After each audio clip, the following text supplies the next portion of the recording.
So, you've got some shares in the UK? That's great. But listen up, because you could be paying way more tax than you realize. The rules have changed, and I mean dramatically, with the tax-free allowance slashed by a massive 90%. So the big question is, how do you handle this new world and protect your returns? That's exactly why we're here. This whole discussion has been arranged by the experts over at My Tax Accountant. They specialize in helping people navigate these exact kinds of tricky tax changes, and we're going to break it all down for you. Here's our game plan. First, we'll cover what the allowance actually is. Then we'll get into the nitty-gritty of how to calculate your tax. After that, we'll look at the real impact of all these cuts, and, most importantly, we'll explore strategies to lower your bill. And finally, we'll make sure you know how to stay compliant. Okay, let's dive right in. Section 1, what exactly is this allowance, and why are we calling it the shrinking benefit? Think of it like this. It's a special little pot, completely separate from your main personal allowance, just for your dividend income. Anything in that pot is tax-free.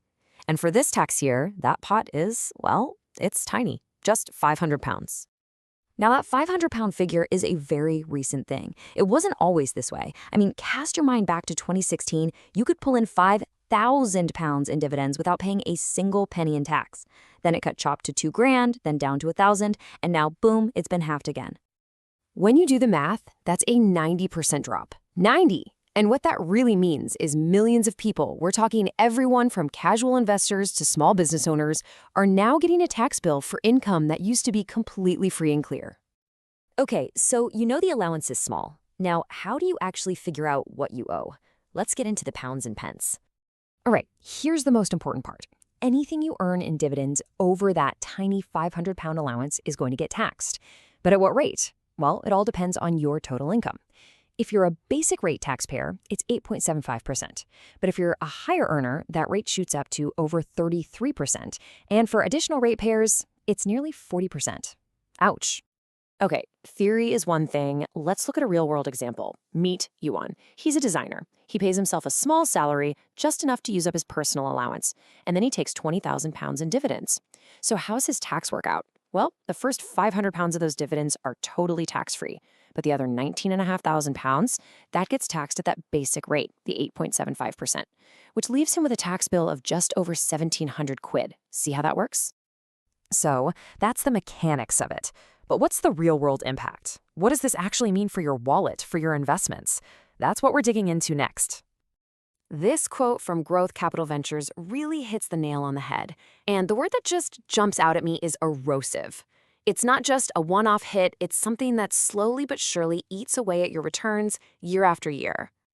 And it gets worse. There's this sneaky little thing called fiscal drag at play. Basically, because the government has frozen tax thresholds, even a small pay rise at work can be enough to push you into a higher tax bracket. And what does that mean for your dividends? Suddenly, a much bigger chunk of them gets taxed at a much, much higher rate. Just look at this. When you put the allowance cuts and that fiscal drag together, the effect is, well, it's massive. For someone with a decent dividend portfolio, their tax bill could have gone from zero a few years ago to over £11,000 today. And that's without their income changing one bit. That's a huge jump.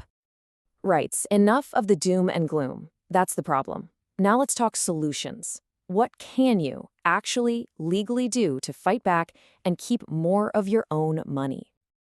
Okay, your first line of defense, and honestly the most powerful weapon in your arsenal, are tax-free wrappers. You've got your stocks and shares ISA, where you can stick up to 20 grand a year, and any dividends you earn inside it are, poof, completely tax-free. Same goes for your pension, like a SIP. It's an absolute game changer for long-term growth. Now, if you're a company director, listen up, because this is huge. Look at this comparison. If you paid yourself a £50,000 salary, you'd be handing over more than 9 grand in tax and national insurance. But if you take a smarter approach, a small salary and the rest in dividends, your total tax bill plummets to under 4,000. That's a saving of over £5,000, straight back into your pocket. And the good news doesn't stop there. You've got other smart moves you can make. You could transfer some shares to your spouse or civil partner if they're in a lower tax band. Or look into specific investments, like venture capital trusts, which often pay tax-free dividends.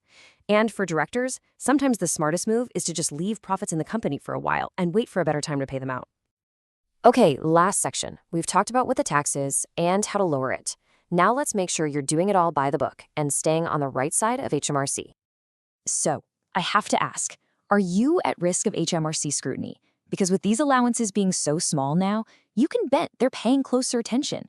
Simple, honest mistakes can unfortunately lead to penalties, and nobody wants that. So let's boil it all down. What are the 3 key things you absolutely need to remember? Number 1, that tax-free allowance is now just 500 quid. Tiny. Number 2, ISAs and pensions are your best friends for shielding that income. And number 3, if you're a company director, that salary dividend mix isn't just a small tweak, it can save you thousands. Look, everything we've talked about today is a great starting point. But let's be honest, everyone's financial situation is different. It's unique. To really make sure you're being as tax efficient as possible, getting advice that's tailored specifically to you is absolutely key. The team at My Tax Accountant specializes in exactly this stuff, and they're ready to help. You know, the rules are always changing, so the real question isn't just about today, it's about whether your financial plan is ready for tomorrow.